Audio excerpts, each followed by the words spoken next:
Het-Heru Nefer. This is Kazakh Keperu with another broadcast for you. And today I want to talk to you about how you can use the power of the gods, okay? And this is very important because understanding your power because you are God, all right? But we know that the ancient Egyptians, according to the scholars, Egyptologists, said that the ancient Egyptians worshipped many gods, and there wasn't anything such as monotheism that existed prior to Akhenaten, which is totally wrong. Because, again, as I always point out, and I try to bring home the point that since we're polarizing left-brain thinking, we don't have the capacity to understand how you can accept two fundamental ideas that are complementary. We always see them as opposing one another. So the idea that the ancient Egyptians had many different deities, but still understood the idea of monotheism, that the one came in the form of the many and the many are the one, perplexed a lot of the scholars and Egyptologists. They didn't understand that. Okay, that concept was alien to them. So when Akhenaten came along, and he professed atheism, Aten, the belief in the one, they interpreted this as he was the first one to preach monotheism, okay? But that is not true. And consequently, there's a whole story behind him and his exodus from Kemet to form his own cult, to form his own ideas. But what I want to talk about today is that the ancient Egyptians believed in a type of science which we would call the ancient Egyptian mystery system or mystery school. And this was a science in a way, not in the science that we have today, but it was more of a study of the universe in a gestalt or holistic principle. Because again, they were integrated right brain thinkers. So they saw the universe as one, whereas Western man sees the universe as different compartmentalized agencies, each one acting autonomously with no interconnectedness and interdependence between the other. And this is totally wrong, all right? We have to understand that we live in a type of ecosystem, that everything is dependent upon the other. And then when one piece is missing, the whole then can collapse, And this type of thinking, this compartmentalized type of thinking and segregative type of thinking, which has got the world in so much trouble, and which has brought about the concept of things like racism and sexism, because when you try to eliminate a group of people, whether it be blacks, Jews, Shiite, whatever, you then are damaging the whole structure. But if you're so polarized in left brain thinking, that doesn't occur to you because you believe that each one has no connection to the other. You don't see it all as an interdependent system. And this is why we have a lot of the Western scholars who have a hard time understanding the concept of God, because they're looking for God in a concrete manner, because left brain is hierarchy, and it also looks at things from a very concrete perspective, meaning sense perception, that it can only take into consideration things that are on the physical level and not on the metaphysical level. But slowly but surely, we're learning that many of these scholars and scientists are starting to understand metaphysical principles. But the problem is they're coming out there and saying that they discovered this, they discovered that, when it all really falls back onto ancient teachings. And we know this. But then they come out and they say, well, we've discovered dark matter, we've discovered dark energy. When we know that the Egyptians quantified this as Amen, the hidden, and then when we want to talk about, things like the atom, we got to go back and look at ancient Egypt when they talked about atom, okay, atom. All right, so they were the first ones to bring about a science in and of itself called the mystery system. And when you're combining things, as the right brain does, to form a synthesis and new energies or new principles such as Amen Ra, you know what I mean, or Ma'ati Ra or Ma'at Ra, then you start to see how they were, in effect, they were master scientists coming up with their own a table of elements or a table of deities, you know what I mean? In which we call it the Het-Heru, the company of the gods, or the tree of life.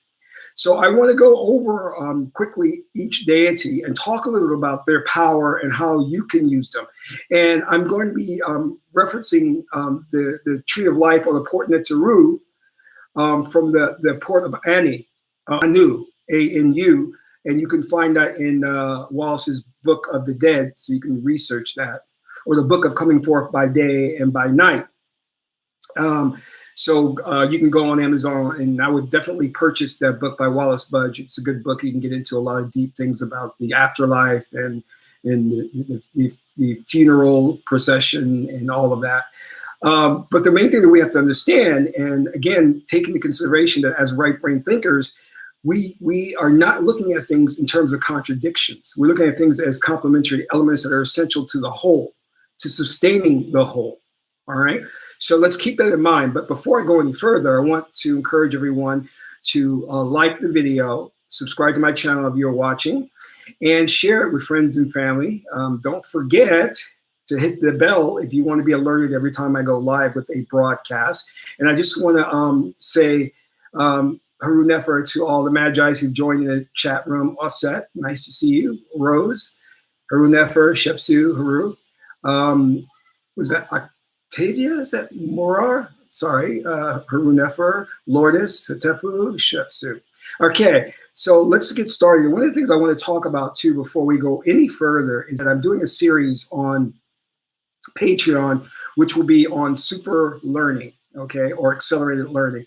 And this is going to go into some really deep stuff about how you can master things like languages or subject matter very quickly and easily. And it's not just going to cover techniques on super learning, but it's also going to complement that with, like mantras and frequencies that also contribute to expanding your consciousness. And more importantly, the health issues that will help you get to the next level of human consciousness, because we are in a stupor state. The general consensus is that we are now very advanced. We have all these computers, we have the web, but in reality, we have not evolved. And I love movies like Star Trek, Star Wars, but the one common theme that you see throughout them is the reliance on technology and not the expandingness of consciousness, and understanding that we only using 10% of our brain power. And then the remaining 90%, which is the subconscious mind, goes untouched. And more importantly, the dominant society pushes us away from understanding the subconscious mind. They don't want you to dive into that because that is the seat of real knowledge. And I want to dedicate this broadcast to Huti, or thought, because one of the most important things that we need to understand is Huti, God of wisdom. When we look in and we research Huti, and he was also called Thought, and the Book of Thought, a lot of Western scholars were trying to find the Book of Thought, including, Aleister Crowley, and we understand that this was encased in the Emerald Tablets, and some say that it's buried in the what do you call it, the Dead Sea. And what we understand is that the real Book of Thought is actually encased in the ether, or the you can call it the inner planes or the psyche, where it exists in these gates that you have to have a certain mantra, word, or power to unlock these gates to receive the wisdom of Huti. And these are not actually written down. And this was a large part of what Kemet was about, because it was about metaphysics. It was about understanding that there is such thing as the Akashic records, and that knowledge can be stored in the psychic realm and can be accessed by those who have become initiates or high priests and priestesses, because we all share the same consciousness. There's not individual consciousness. There's the one collective consciousness. And therefore, things can be stored there, such as the template reality. And we draw from the template reality when we're manifesting our fourth dimensional experience. And this comes by the mass collective agreement. We all agree upon an experience to have, whether it be a soul group coming from a past incarnation or a pre-life agreement. You're drawing from those Akashic records, and that connection is there for you to make. But it's not an easy one, but it can be unlocked through Hakal, or words of power. And we're going to touch upon that when we talk about using the power of the gods. Now, one of the things that ancient Kemet was wonderful in devising was the zodiac, okay? And this came in the form of the temple of Deirdre. And you'll see the zodiac, the 12 zodiacs up on the wall. I actually took a picture of that with me and my friend Sean, and it was amazing just to see it, you know. And this is the first representation of the company of the gods. You know, you have the going through each of the zodiac signs as the sun traverses through there. And that unlocks certain powers, and it gives us insight into certain ages. So we know we're in Pisces, we're moving, Pisces is on the wane, we're moving into Aquarius, and with them comes certain knowledge and information and psychic energy that affects the masses of the population on the planet. But I don't want to get too deep into that because I want to get back to the company of the gods, the Het-Heru. And just if you're interested in getting into a deep dive study of this, I would recommend that you get this book called Egyptian Divinities. This is a very simplified version that takes you through all of the different deities. And, you know, it's okay. I don't think it's the best work. I would go back to Wallace Budge's books where he actually does get into the deities. This one, if you just want to start out, or even for your son or daughter, I think it's a good start because it simplifies the deities and brings them into perspective, okay? But I don't want to limit it to just the Kemetic deities. There's a really good book, volume, well, it's 2 books, volume 1 and volume 2, that a friend of mine, and she is what you would call, I guess, a witch, or she delves in Wiccan religion. And she recommended this to me years ago because I wanted something that was a comprehensive list of all the gods and goddesses throughout history, which good luck in finding that, but I think this is the closest thing you can find, which is The Witch's God. That's one of the first volumes. And this is The Witch's Goddesses, and that's the second volume. And these go over all the gods and goddesses. And it's really good because it gives you details on each one, what they like, what they don't like. And then you have some really cool photographs as reference. So I would definitely pick up this volume by Janet and Stuart Farrar. And if you can find them, I don't know if they're on Amazon, but I got this actually at her store because she runs a store, an occult store. So that's a great way to start for you if you want to get into this really deeply. And one of the things you can do is research what deity governs what type of aspect in your life. For example, if you're looking for a mate, you can find a deity in here who governs relationships, you know, and then it tells you how to appeal or petition that deity for whatever it is you need and you want, you know. If you're looking for money, there's a specific god or goddess that deals with money, and then it tells you the exact herbs and food that they like. And oh, I just went to Aten. Oh, that was weird. It was funny. I opened the book that way. It says Aten, Aton, see Aten. Aten. Sorry, I got a bit of a cold, so my pronunciations may be off. Atum, Atum. Tem is when we say in our culture, Kemetic language, if I say yes, I say tu. Tu means yes. If I say tem, T-E-M, it means no. So when we're talking and I want to say no, I'll just say tem. And tem relates to the Egyptian know-nothingness, because when you look at God and you say, well, what are the aspects or qualities of God? And they really are tem. Is nothing. You know, it is an absence of any one thing. This is why, again, Western man had a hard time perceiving God, because he was looking for the explicit. And the explicit is right in front of you, but God doesn't manifest in the explicit, but the implicit. And the implicit means that you're looking for the connection between things, such as bees using flowers to pollinate, and the intelligence behind having a cow defecate and that dung being used to fertilize the soil, or the beetle rolling it into a ball and then being reborn out of that. Those are things where you see that there's intelligence working to connect and have things rely upon each other so that everything serves to support the whole. But Western man, again, can't perceive the implicit, but they're always looking for is the explicit, meaning they're looking for a physical representation of God. Or more importantly, if you look at things like their search for intelligent life in the universe, they're looking for a physical manifestation of an alien, like a gray or a reptile. We're not understanding that there are some intelligences that were here from the very beginning of the so-called Big Bang, where they are not in physical form. They have transcended the physical form and are in, like, for example, light beings. And many people who reported seeing UFOs they've seen lights that have a certain consciousness about them.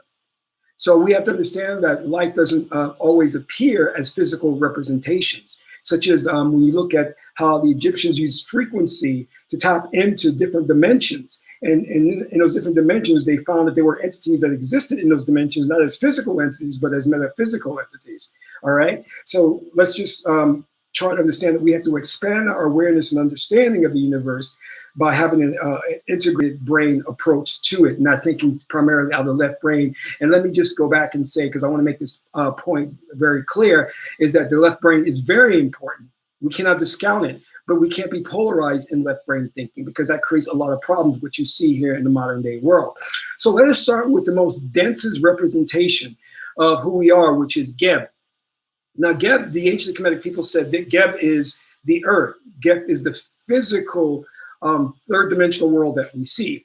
All right. And Geb also stood for the health.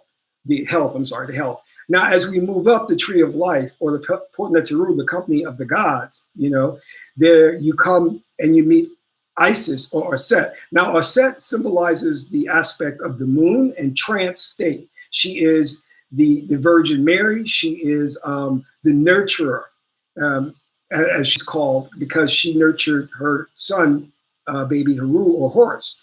And then we move forward from there to, we meet then, right, going up the tree of life, then we go to Het-Heru, or Hathor. Hathor is your joy within, the imagination, okay? Because we understand that her axiom is that joy is in the journey and not the destination, all right? And then across from her, we come to Sebek, or Sobek. And Sebek is facts, he's ideas, okay? And Sebek is very logical. Sebek is left brain, while Het-Heru, Hathor, is right brain. So Sebek is the orator. He's good at speaking, very well spoken, and he's the one that comes up with logical arguments. And he relates to some of the lawyers that we'll see out there. And he likes to do the least amount of work in the least amount of time, but still get the job done. And then if we move up more, we come to Heru, or Horus, and Heru is the son of Isis. And Heru, he's known for circumspection. And Heru is your will, your will, which can be programmed, which is you have a free will. And what we mean by a free will is that you come into the world and you have no propensity for likes or dislikes. You are essentially free. But it is your conditioning or programming through society, such as the social engineering, that has you saying and getting under the false belief that I like this, or this is painful and this is pleasurable, which really nothing has a quality in and of itself, which is Tehuti, our thought tells us. All right. So then we're moving up more and we come to Ma'at, goddess of truth, justice, and righteousness. Ma'at is balance. And Ma'at is the right brain, of course. So she lays the law down. And then directly across from her is Heru-Khuti, left brain. Heru-Khuti is the god of justice as well. So Ma'at lays the law down. If the law is violated, then Heru-Khuti steps in to cut your head off. Okay? And the saying was that Heru-Khuti did battle at Ben-Hutet. And the symbolization of cutting your head off meaning separate yourself from your person. Because you have to realize the person is the persona, or what Freud said, the ego, what you collect and perceive as yourself. But your true self is consciousness. You are basically observing things, and you are without prejudices.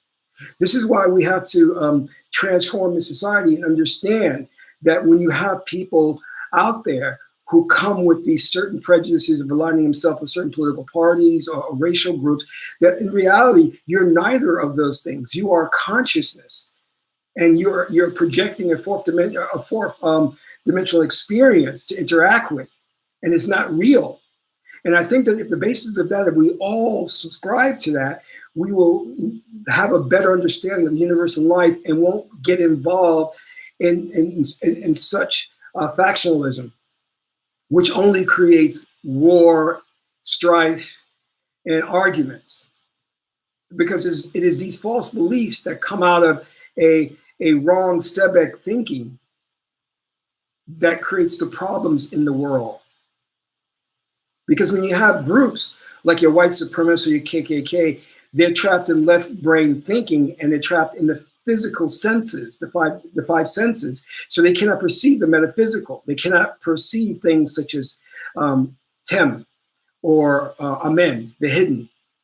Everything to them is concrete. So they actually believe that the race is the end all and be all of your existence, not realizing that that is just a vehicle to express consciousness. The consciousness has to come into being in a physical manifestation, so it creates the vehicle, your physical body that you call the person, or what, again, Freud said, the ego. All right, so that's you have to understand that there's a very stark difference between the ego and the true self. The true self is consciousness, which has no beginning and end. You are an eternal being who has been here since the beginning of time and will be here past the end of time. You exist in infinity. You do not exist within a space, linear space-time, because you are beyond that. But you watch the movie, and then you forget that it's a movie, and you get wrapped up in it, and you're emotionally invested in the hero, the protagonist, forgetting that you are not the protagonist, that you are the observer. You bought a ticket, and you got some popcorn, and you're watching the movie. You know, so let us not forget that this fourth dimensional experience is the movie, but it is not who we are. We are the I, the Wajet, the Ucha, the all-seeing eye. Sorry, not the Wajet, the Ucha, sorry. The all-seeing eye, which is a grand symbol of consciousness, observing. And this consciousness cannot be perceived.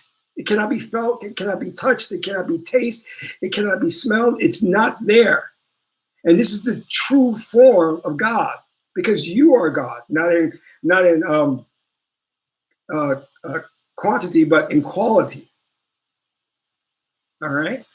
And there is no separation between, when I talk to someone, and I talk to a friend or a student, I'm really talking to myself, because we are the same consciousness, the collective consciousness. And then above us is the oversoul, which is we're communicating with our oversouls, because our oversouls are gathering the information from the experience that we're having, because we have come here to experience. And the only thing that is real is the experience, is the interactions, the buildings, all this stuff is not real. That's only a grand metaphor for what's going on within here. Now we come to Huti. After we leave Harukuhuti, we come to Huti. Huti, or thought, is God of wisdom. And this is how you still the thought process. Where Sebek thinks a lot, and Sebek comes up with logical arguments, Huti is devoid of thoughts. Because when you rid yourself of thoughts, then you connect to source, and you connect to what? Wisdom. You connect to the book of thought. You connect to source, Akashic records, however you want to call it, to bring down or intuit wisdom. And in the story of Asar and Aset, the only way Horus or Heru could defeat Set was going to Tahuti for wisdom. And Heru can symbolize a boy or girl who's a rebel without a cause. And they need guidance, and the guidance they need is from nurturing from Aset or Isis, or counsel from Tahuti or Thoth. Now moving across from Tahuti, great wisdom can do nothing without great power. Then you come to Sekert, or Sekert comes in the form of also as Ptah. Okay.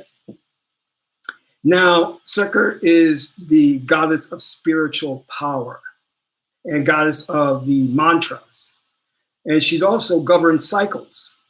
So you know, when you are doing magic or working in the occult realm, occult meaning the hidden realm, you have to obey the law of cycles, because there is a time, there is a place for you to conduct a certain ritual where the energy is at its highest that can manifest what you want. And that is the realm of Sekert or Ptah.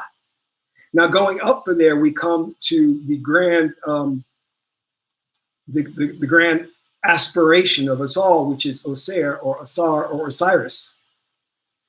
He is seen as the mummified pharaoh wearing the crown of Upper and Lower Egypt and and holding his arms crossed with the crook and the flail. And you may have seen this in the movie The Black Panther when they greet each other. All right, that's the how Osiris or Osar is symbolized, and he's symbolized as the mummy and being still because he has learned through going up the tree, starting from Geb, going up to Sekert, that he now is not he is not the ego. He is the true self.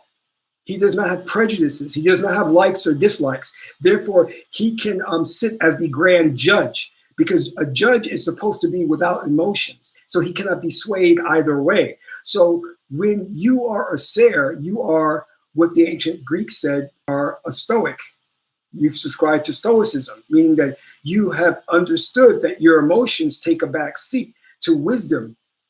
And the only way to access spiritual power, Ptah, or Sekert, is to first check your emotions, because you cannot get to spiritual power and infinite wisdom without subduing the Sahu aspect of you, which is the animal spirit. Sahu meaning the animal nature within you, which is why you see in the hieroglyphics or the pictographs that the Egyptians love to show humans part animal and part human, to symbolize that you must subdue that. In the grand story of Asar and Aset, that is what the meaning of that whole story was about. Set symbolizing the animal aspect gone crazy, which creates evil. All right. Now, above Osir, there's one more aspect, which is Amen. Amen is peace. Amen, it can also symbolize the hidden. All right. So to achieve that Amen, inner peace within you, which is accessible, you must learn to put aside the emotion, put aside the ego, still your heart to live truth. Now, many people, especially in the Christian religions, they wonder why God would have us come to this earth to experience suffering. Okay, now that is an unjust God, because that God was written by men like the Roman Emperor Constantine in 325 AD during the Conference of Nicaea, when he rewrote the Bible, and then he put together a patriarchal system, and he removed Mary or Isis from her place of rulership to worship Jesus. All right. So what we have to understand is that God does not want you to suffer. So God built into you a protective mechanism, which is Amen, peace. Meaning that if you are practicing your spirituality correctly, you will have the opportunity always to turn inward and to access that peace that nothing can intrude upon. That inner peace can keep you from suffering. And that therefore means that you have a just God who built in that mechanism within you, so you will not have to suffer in this world, or this Geb world, or Gaia. But the Christians don't understand this, or the Muslims, so they'll concoct things like, well, suffering is a natural part of life, and God says if you suffer, you'll be rewarded in heaven. That's bullshit. That's total bullshit. No, you have Amen within you, the hidden, the peace. Of your true essence is peace at rest, energy at rest. That's who you truly are. And if you understand that, and if you're aware of that, then you cannot be fearful of whatever happens. There's now a movement online, which is the Zigmas or the Stoics, who say that the real true test of a man is to understand that no matter what happens in the world, you will be okay, because you're not emotionally investing in anything that happens, because you know it's transitory, it comes and goes. So why get elated when you come into money? Why get elated when you're getting married? No, be centered because you know that nothing lasts. And that at the end of the road, there's death. Not that you become somber or saddened. You just understand and live at peace with the ebb and flow of life. Does that make sense?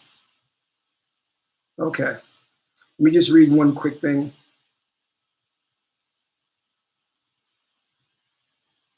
Oh, is that Bruce? Bruce Marks? Het-Heru. Thank you for the compliment there.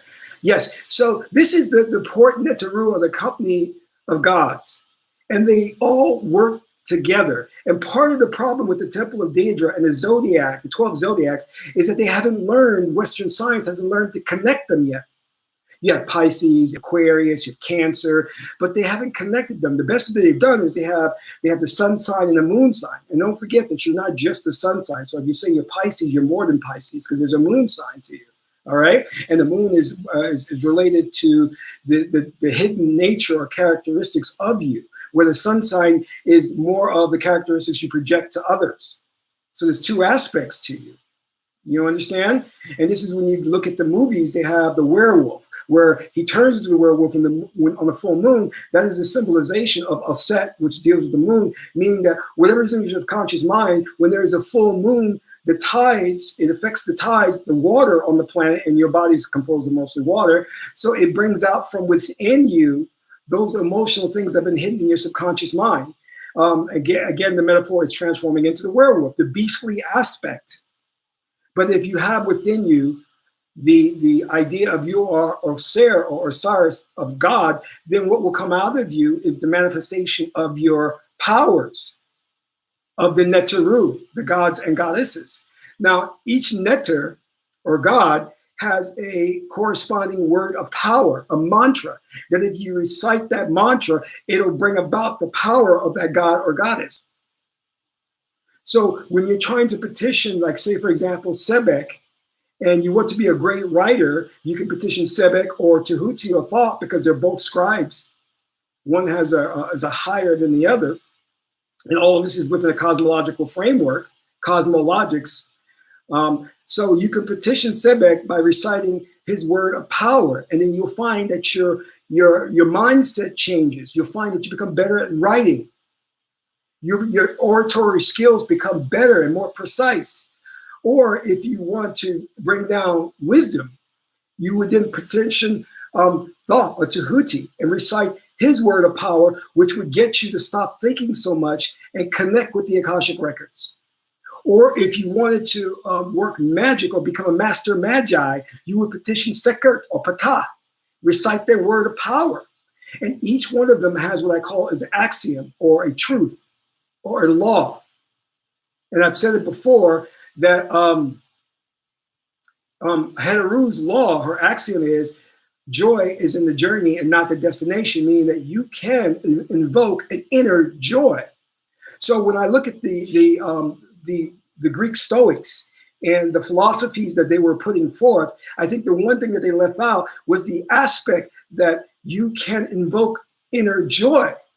And I think this was missing from what they were doing and looking for, because if you read like the philosophy of Zeno, you read Zeno or Epictetus, you'll find that it just becomes very stale and cold in a way. And then you wonder if that's the way they led their lives, and more than likely it did. Or Marcus Aurelius, who was an emperor,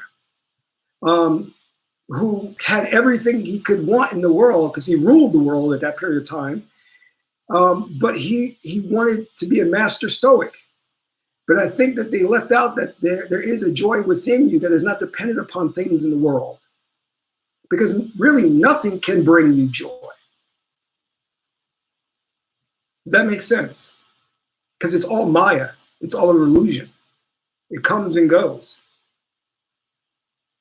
So I think that if we understand each of the deities' axioms and we practice those daily, it can enhance our life. All right. So one of the axioms of Ma'at is today as yesterday, or today is yesterday, tomorrow is today, things like that, which also shows that there's only one moment, which is the ever now present moment. And Ma'at, when we say that, we also talk about consistency, living truth consistently, So, and I actually think it was George Orwell. Was it George Orwell that said something like, he who controls the present controls the past, which is interesting because what I've talked about on previous broadcasts was that the present moment, if you program the masses of population to accept an idea or a concept, it changes the past. And many of the researchers in the conspiracy theory arena, I've noticed, have become frustrated because they know something not right with the world, and they're researching the past. And every time they research the past, it becomes more perplexing, and more questions arise, and it becomes convoluted and confusing. And I say to that is that the reason that it is because you're living in a type of matrix that it's responding to the observer. So if you're looking for something, whatever it is you're looking to validate, will manifest. So you're never going to get one objective truth out of it. Do you understand? Because we know that reality does not exist apart from the observer. So the more you look for something, the more you'll find to validate your belief.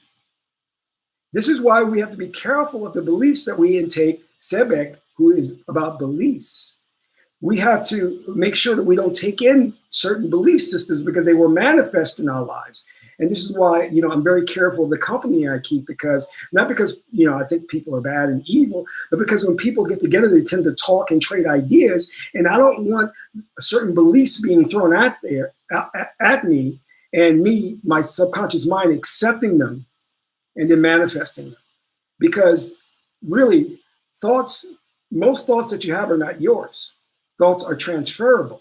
So we're constantly picking up thoughts, whether they're in the air or by other people, and those thoughts come into us. And if we accept those thoughts, then we're responsible for them, and then they will manifest in this fourth dimensional experience.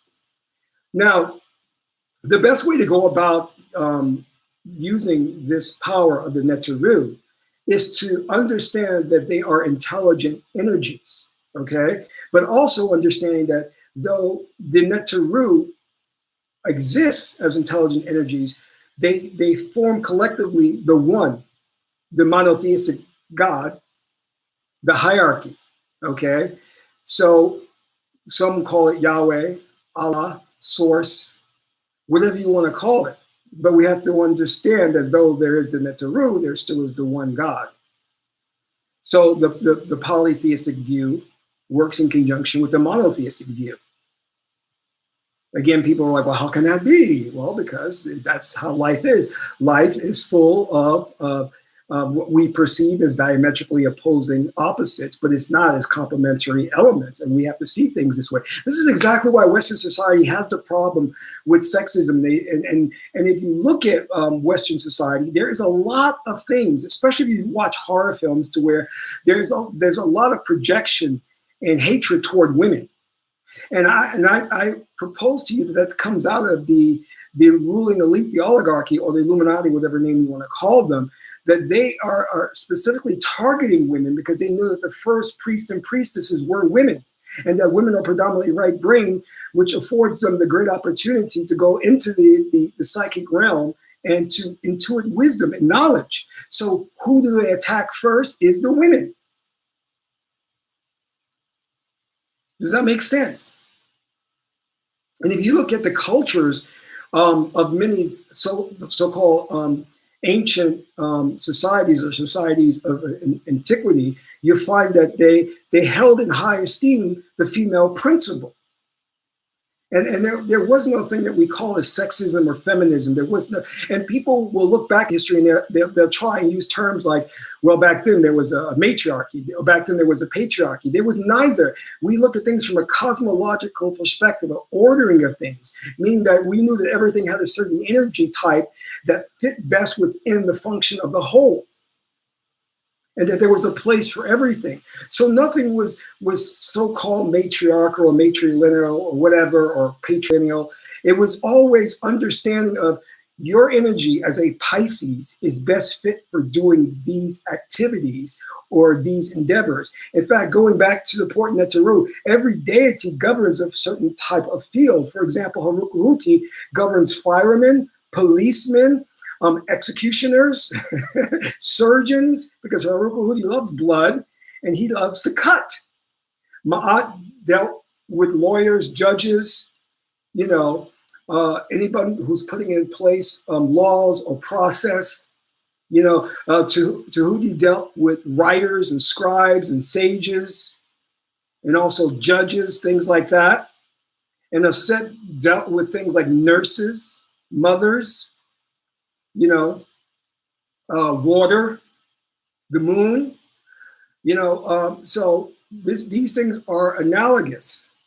And so when you're going for, let's say, for a job, all right, and you're saying that I want, for example, I don't know, I want to be like a politician or something like that. I want to be a senator. Then you may have to go to Heru and do a ritual to Heru to get that position. And if you gain favor with Heru, he will bring you that leadership position you're looking for. If you're looking to be a manager in your corporate office, then you'll have to go to Heru and petition Heru and recite his mantra, his word of power. And not only will he work on your behalf to get you that position, but he will instill within you the qualities of leadership so that you'll be a just and righteous leader.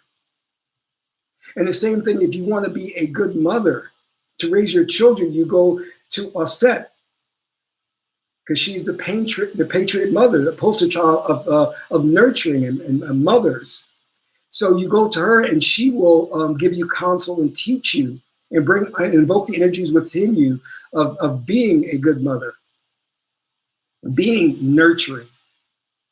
All right. So I hope all of this makes sense, and that you can take away from this understanding that when you want to achieve something in life, you can turn to the deities and invoke their power. So read more into this. Get Wallace Budge's The Book of Dead, or The Book of Coming Forth by Day and by Night. And if you get a chance, get Egyptian Divinities. This is a really good book to start you out. Francis Bardon, his work is really good, and he takes you further by not only giving you the Hikawa mantras to different energy systems or deities or spirits, but he gives you the sigils, which is really good, because the sigils are pictorial representations of the different energies. We work on the subconscious mind to invoke them, because as right brain people, we respond well to pictures and images to help us invoke the energies. Okay, and let me just answer a question here. Is thought not the deity over writing and scribes? Yes, Tahuti is the deity of writing and scribes. What do you think about the Kemetic symbolism used in Hollywood body Illuminati? So Hollywood is an occult factory. They utilize movies and music to basically program you. Whereas we in ancient Kemet, we use music in a way as to bring out the divinity within you. Whereas Hollywood is using it in a very negative way to appeal to the Sahu animal instinct within you, to make you a consumer, to program into you negative ideas about sex and about relationships and about man and about women. So it's furthering the agenda of the ruling elite.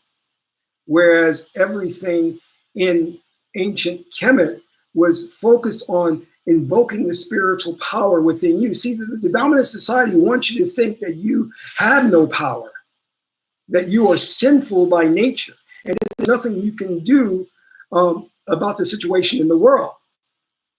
And that's false. And Hollywood instills that attitude within everyone. This is why when you watch the Hollywood movies, you'll see that the hero always overcomes the bad guy through physical means. You know, he goes and gets more weapons. He goes and gets an army, and somehow he doesn't get shot. He avoids the bullets of the bad guy, and he beats up the bad guy using these phenomenal karate kicks. But never, never, never will you see a movie where the hero taps into spiritual power, taps into God's power.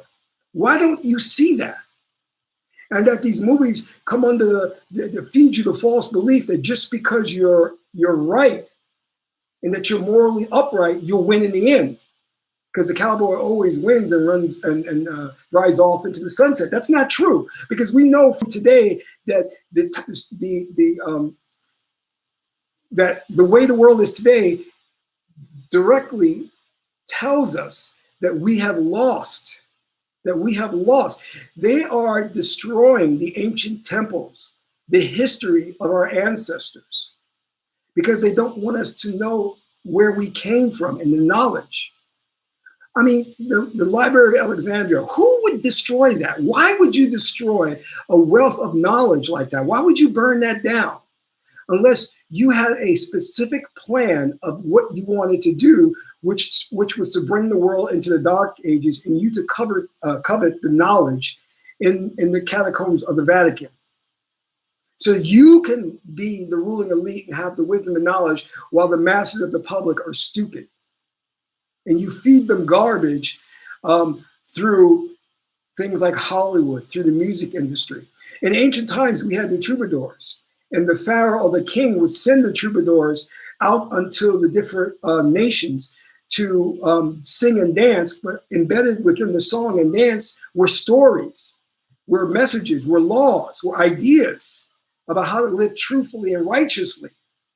This is why in ancient cultures, there were no police. You didn't have police. We had culture that instilled within you the right thing to do. And we never varied from that. We kept ourselves in check as divine beings.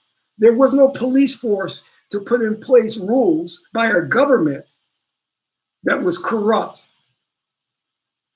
We policed ourselves. And then when you had the Greek historians who went into ancient Kemet, they were amazed at the fact that children were allowed to play on their own, and that people walked around nude, and that they had no shame of the physical body, that there was no sexual perversion, that there was no crime. Read the stories of these Greek philosophers who went into Egypt, and they were amazed by what they saw. This is because when you have a society like ancient Kemet or ancient Chinese civilization that prides themselves upon being sages and gods and goddesses, then there's no need for you to put together like what do you call it, a SWAT team or a police force or a SEAL team. You don't need this stuff. But when you dumb down society and you create these things like a Cardi B and a Nicki Minaj and a Jay-Z, where you're constantly feeding to a certain demographic or group criminal mentality about getting paid or pursuing sex and looking at a woman that as she's just a sex object or something to acquire, a material object to acquire. When you're instilling these things within the people, then you have to have a police force because you morally corrupted them. But society doesn't want to take responsibility for that. They'd rather say that, oh, it's all your fault. No, it's your fault for creating a system called Hollywood, for creating a system called the universities, which teach false beliefs, which miseducates the public on their true nature and who they are, saying that they derive from apes, saying that in order for them to be saved or for salvation, they have to go to an intermediary such as a Jesus or a Krishna or a Yahweh. You know, you have to go to somebody, Muhammad, for salvation. You don't have to do that. You can save yourself. And the process by which you can do that was laid down to us by our ancient ancestors. This is the way they wanted us to live, but all of that was destroyed. As I said before, in the Library of Alexandria, that knowledge and all that, and the witch hunts that went out there and burned women at the stakes because they knew women were the high priestesses. All this was in an effort to hide wisdom and knowledge, occult wisdom and knowledge, to keep you from the knowledge of self. Oh, that's true, Shepsu, that especially the Christians, in proselytizing their way of life, vilify ancient Egypt and say they were pagans, they were devil worshipers. That's an outright lie. That's an outright lie, because if you read the Bible promotes all kinds of ridiculous, evil things, such as the Bible promotes slavery, the Bible promotes sexism. The Bible has a God that is jealous. I don't know how that works. How do you have a God that's jealous? How do you have a God that's a male? Because we know that God is Amen, or Atun, the hidden. God is neither a male nor female, but encompasses both. But this is going back to the left brain, which is only thinks in terms of one way, either good or bad, male or female. So when you're trapped in that type of thinking, the thing that you're going to produce is going to have corruption, such as the Bible. It's based on left brain thinking. The Bible is the work of man and evil men. The King James Version, how do you have King James authorizing a Bible when he loved little boys? He was a pedophile. But we don't want to deal with that. You know what I mean? But no one wants to research and say, hey, you know what? And what did the Roman Emperor Constantine do? He rewrote the Bible. We don't want to research and say, you know what? The Bible is very similar to the religion of the Egyptians. How does that work, you know? So anyway, oh, hold on one second, Brian. Let me see. I truly don't understand the hypnotic obsession that most everyone has with Hollywood and celebrity, social media. I'm grateful for my rebellious heart, always keeping me curious. Oh yes, always stay curious. That's what we want to do. Oh, my broadcast is coming to an end. So I want to thank all of the Magi for coming in. And what did you say? The Council of Nicaea, one lame ass party. All right, I feel you there. Was it Brianna? Did I say that right? Brianna? I'm sorry. Yeah, Brianna. So that is what it is. One lame ass party is what it was. I love that. That's so awesome. So, hey, you know what? 60 seconds. If you love this broadcast, hit the like button, subscribe to this channel for more stuff. And coming up on my Patreon campaign, I'm going to do a series on super accelerated learning, where I'm going to really get into the details of how you can apply that in your life. And also, you know what? Subscribe to the Osiris Report, and I have my website if you want to get personal consultations or a reading, an oracle reading. You can sign up for that. So until my next broadcast, all my Magi, thank you for attending. This is Kasank Ma'at Keperu, son of Ma'at, and Amun Ra.